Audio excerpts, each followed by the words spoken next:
Ever get that feeling like you're missing some secret language? You know, like those little unspoken things that kind of give away what someone's really thinking? Well, get ready because today we're doing a deep dive into this book, Instant People Reading Psychological Oh, Hacks. yeah. It's like getting a cheat sheet for human behavior. Exactly. And it's not just about learning the tricks, but understanding the psychology behind them. Absolutely. That's what makes it so powerful. You're not just reading people, you're understanding them. The book goes into some pretty wild techniques. Like, did you know there are these things called micro expressions that flash across someone's face for like less than half a Yeah, second? they're super quick. And if you know what to look for, you can spot a flicker of, say, disgust, even if they're telling you everything's fine. It's like a little window into their raw emotions. Okay, so hack number one, micro expressions. It's like seeing someone's true feelings before they even realize they're showing them. Right? Think about it. Your brain processes emotions so fast, like Hmm. instinctively.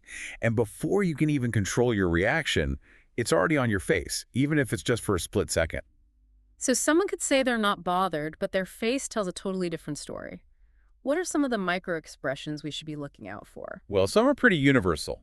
Surprise, for example. That classic wide-eyed look, eyebrows raised. Oh, yeah, like when someone gets surprised with a birthday party. Exactly. It's hard to fake that genuine surprise. Yeah. Then you have disgust. That often shows up as a wrinkled nose, maybe a little lip curl. That you face, basically. Yeah, exactly. It's that reaction you have when something just rubs you the wrong way, even if you're trying to be polite about it. I'm starting to see how this could be helpful. Like, imagine you're in a negotiation and you see that little flicker of disgust when you propose something. You know they're not really on board. Exactly. Now, picture fear.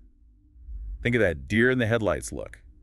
Tense mouth, raised brows, eyes wide open. Okay, got it. So, surprise is eyebrows up, disgust is nose wrinkled, and fear is that wide eyed, frozen look. What about when someone feels like they're better than you? That's where contempt comes in. Imagine a one-sided smirk, maybe a subtle eye roll. It's like that silent, I'm so over this message. Exactly. It's a way of subtly communicating disdain or a lack of respect. But these things happen so fast, how can you even catch them? That's what I was thinking. It seems impossible. It takes practice, definitely. And awareness. Start by observing people in low-stakes situations, like watching a movie or TV show. Oh, that's a good idea. Yeah, pay close attention to their faces, especially during those emotionally charged scenes. The more you train your eye to spot these little expressions, the better you'll get at seeing them in real-time conversations. It's like learning a new language, right? Once you know the words, you start seeing them everywhere. Exactly. And remember, if someone's words and their face don't match up, trust the face. Our bodies are often more honest than our words, especially in those split-second reactions. Okay, so we've decoded microexpressions. That's a lot of information packed into such tiny movements. But what about the rest of the body? Body language has got to be a huge part of communication, right? Oh, absolutely. It's like a constant stream of unspoken signals. It's like having a conversation without even opening your mouth. Exactly. And the book claims that a whopping 80% of communication is nonverbal. 80%. Wow. That puts things into perspective. It makes sense, though. We all pick up on those vibes, even if we can't always put it into words. Exactly.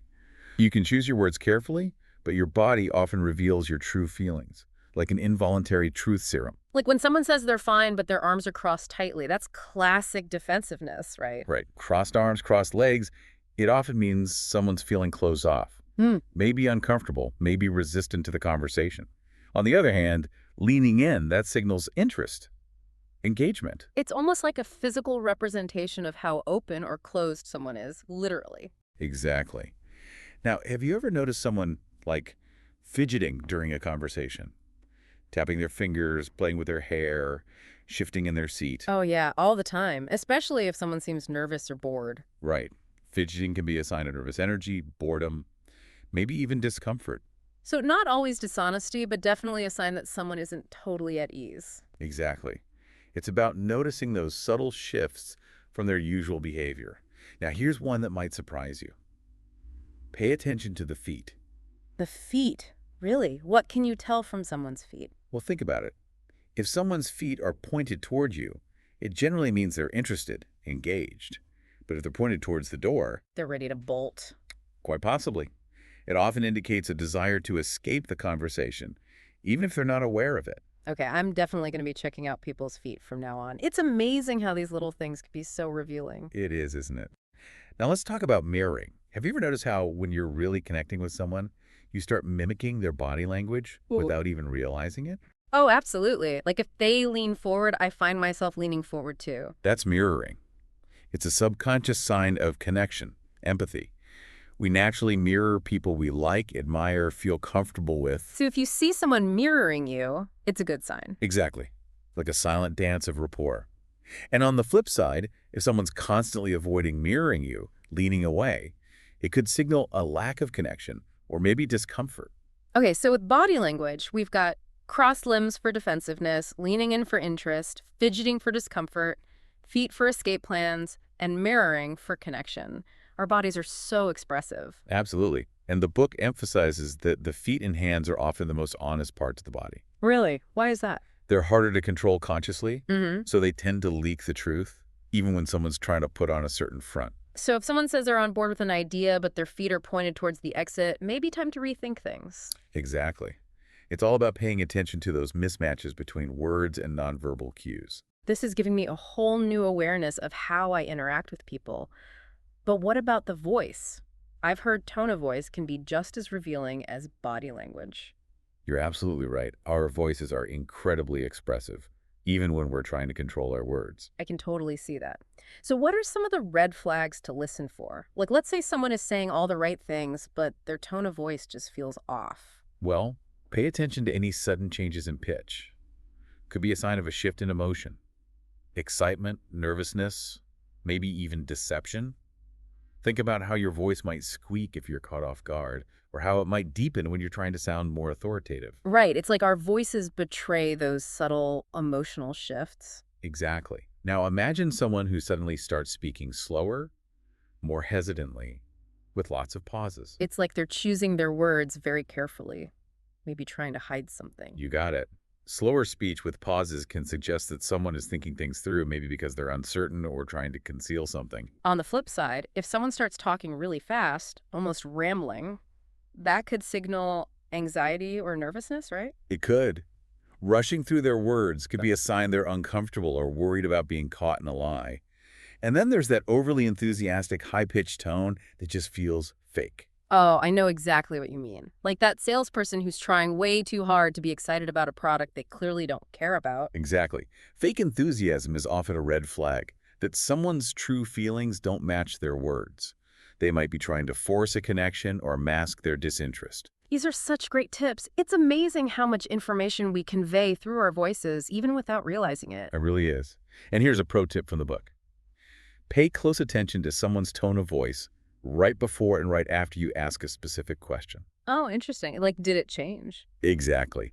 That shift in tone, even if it's subtle, can be a strong indicator that the question triggered an emotional response, even if they're trying to downplay it. That's brilliant. It's like you're listening for those little cracks in their vocal facade. It's all about becoming attuned to those vocal nuances, those subtle shifts that can reveal so much about someone's true feelings.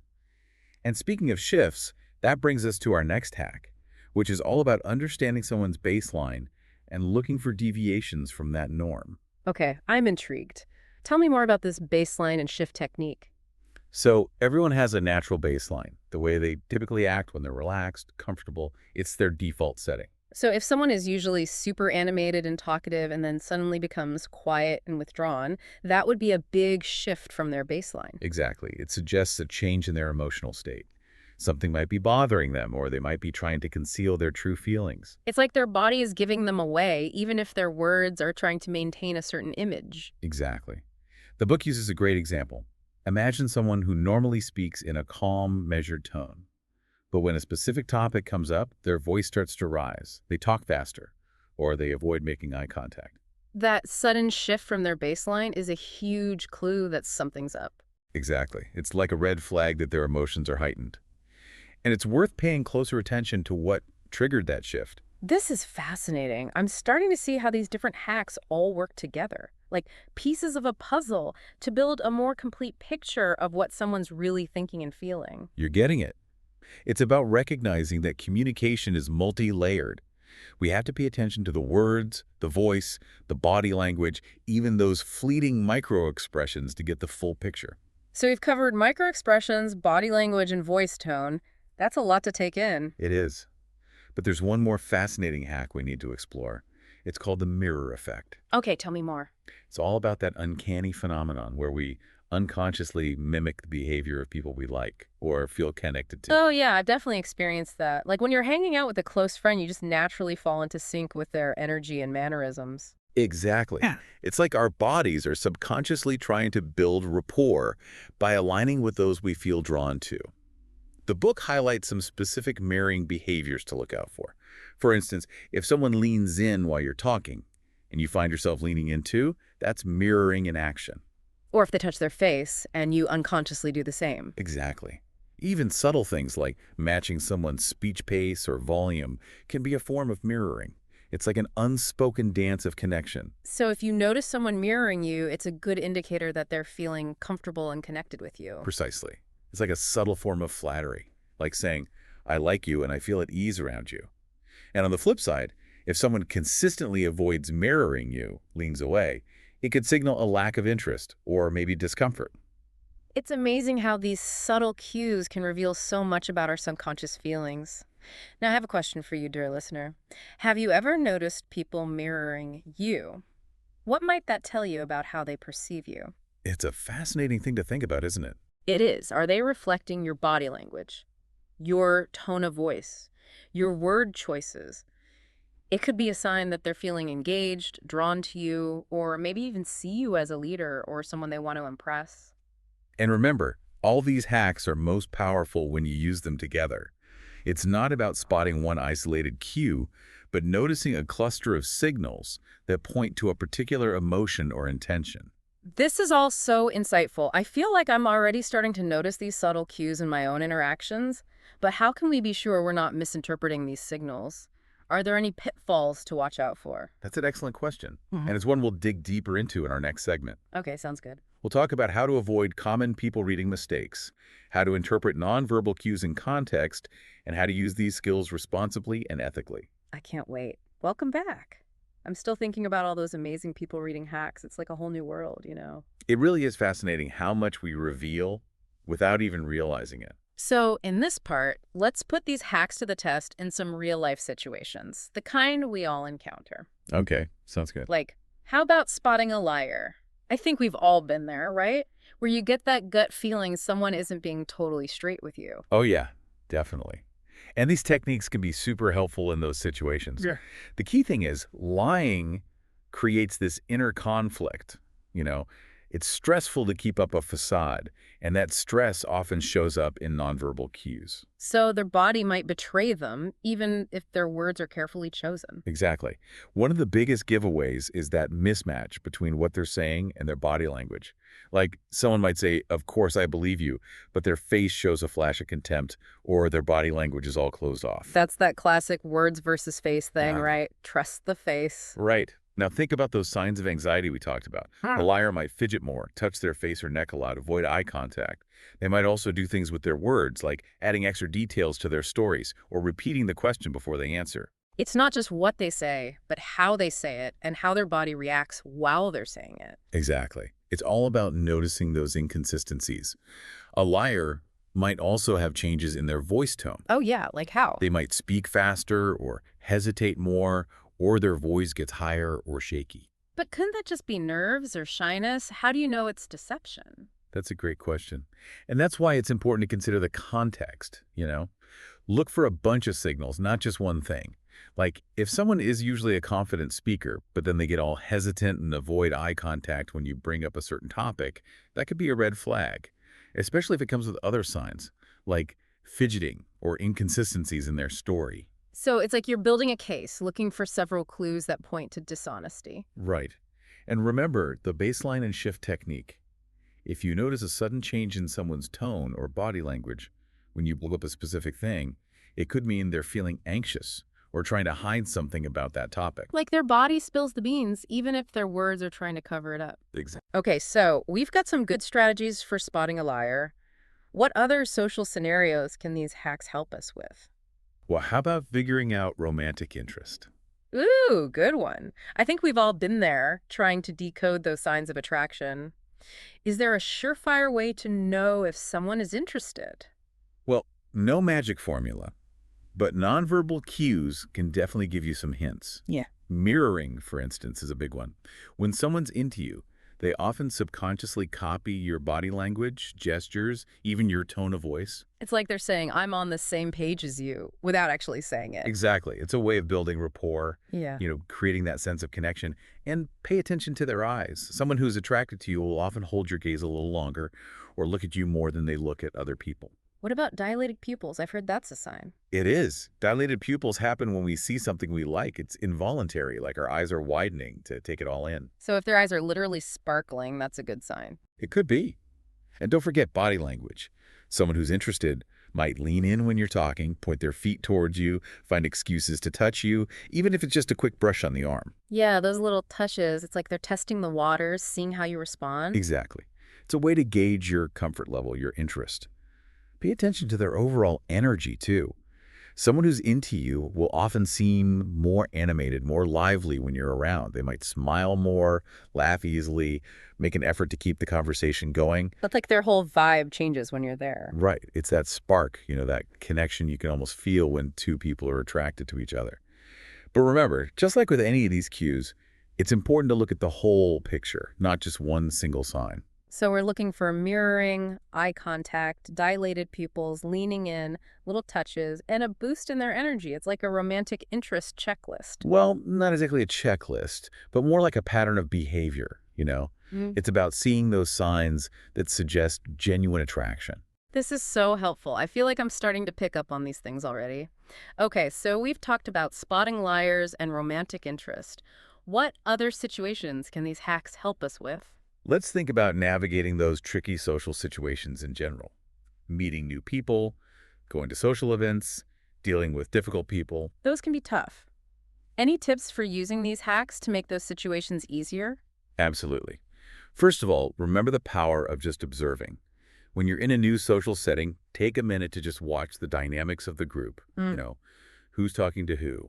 What's their body language like? Are there any obvious power dynamics going on? It's like gathering information before you even start talking. Exactly.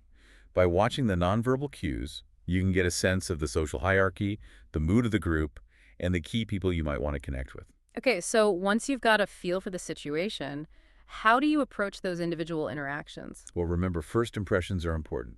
When you meet someone new, smile warmly, make eye contact, offer a firm handshake. Those are all signs of confidence and being approachable, right? Exactly.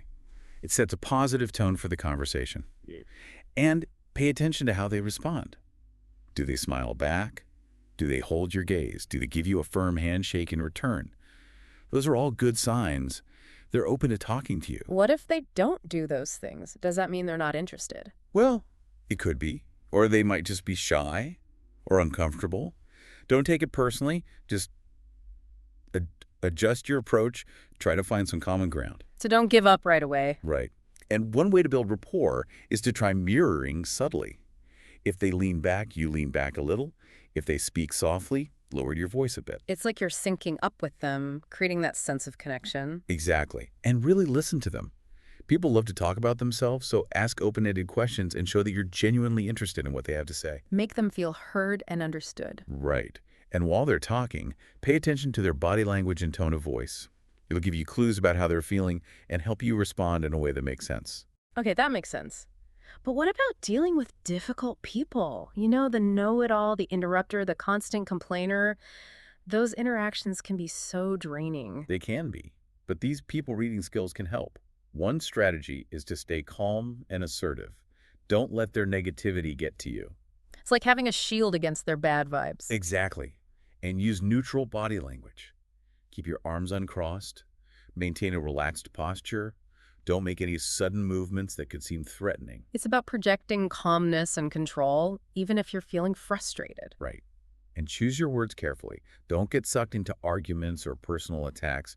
Just state your perspective clearly and calmly. Don't stoop to their level. And if it gets too heated, or it's just not going anywhere, it's totally okay to excuse yourself politely. You don't have to put up with negativity. That's good advice. So we've covered a lot: lie detection, romantic interest, navigating tricky social situations. It's amazing how these people reading hacks can help us in so many ways. It is. But there's one more thing we need to talk about, and it's really important: the ethical side of people reading.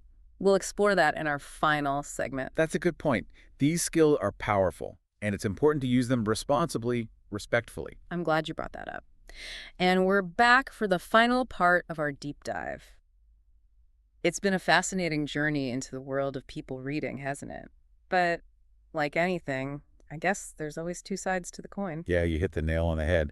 These skills can be super insightful, but they also bring up some big questions about how we use them. I'm glad you brought that up because it wouldn't be right to finish this without talking about the responsibility that comes with knowing these things. It's not about manipulating people or taking advantage, is it? No, not at all. It's about building understanding and connection, not about tricking people or controlling them. So, how do we make sure we're using these skills the right way? What are some things to keep in mind as we try these techniques out? Well, the most important thing is remembering it's about understanding, not judging. It's about seeing things from their point of view, not using what you know to get what you want. It's like empathy over exploitation, right? Building bridges instead of walls. Exactly. Recognizing that everyone has their own unique experiences, and those experiences shape how they communicate. And it's crucial to think about the context, too. Just because someone does something like, say, crossing their arms, doesn't mean it always means the same thing in every situation. Yeah, absolutely. Crossed arms could be defensiveness sometimes, but other times it's just how they're comfortable sitting. So we can't jump to conclusions based on just one thing. It's about looking at everything, thinking about all the different factors, and being careful about how we interpret these nonverbal cues. Exactly. And honestly, people reading isn't a perfect science. You can't always be 100% sure what someone's thinking just from their body language or whatever. So a little humility goes a long way, right? We have to be open to the idea that we could be wrong and be ready to change our minds as we learn more. Absolutely. It's about staying curious, but also respecting that we're not mind readers. This makes a lot of sense. It's about using these skills to do good, make our relationships stronger, communicate better, and just have smoother interactions overall. That's it. Using what we know about human behavior to connect with people, build empathy, and create more understanding. And of course, respecting people's boundaries is super important. Just because we might be able to pick up on their cues doesn't give us the right to get all up in their personal space or try to figure out their deepest thoughts. Absolutely not. It's about sensitivity, Mhm. and using what we know responsibly. It's like any new skill or knowledge, got to use it wisely. I couldn't have said it better myself. And remember, this is a journey. The more you observe and practice, the more tuned in you'll become to those little details that tell you so much about people. It's like we're refining our senses, becoming more aware of the subtle dance of human interaction. Exactly. And with each new thing we learn, we get a deeper appreciation for how complex and amazing humans are. This deep dive has been fantastic. I feel like I've got this whole new toolkit for understanding myself and the people around me. That's great to hear. And remember, the real learning starts when you take these things out into the world and start using them. It's like we've been given this secret decoder ring for human behavior, and now it's our turn to go out there and see what we can discover. I like that analogy. So go out there, observe, connect, and use what you've learned to make your interactions more genuine and meaningful. You might surprise yourself with what you pick up on. Well said. And until next time, happy people reading, everyone.